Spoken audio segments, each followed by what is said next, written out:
রুহু আমার মাঝে নাই তো এখন গুরু, করতে হবে আজ থেকে হায় নতুন জীবন শুরু। রোজ কিয়ামত আসবে কবে, সাজার মেয়াদ শেষ কি হবে,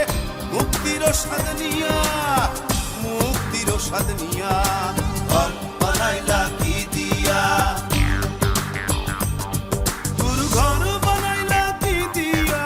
দরজা জানলা কিছু নাই, কেমনে তোমায় দেখতে পাই, গুরু ঘর বানাইলা কি দিয়া,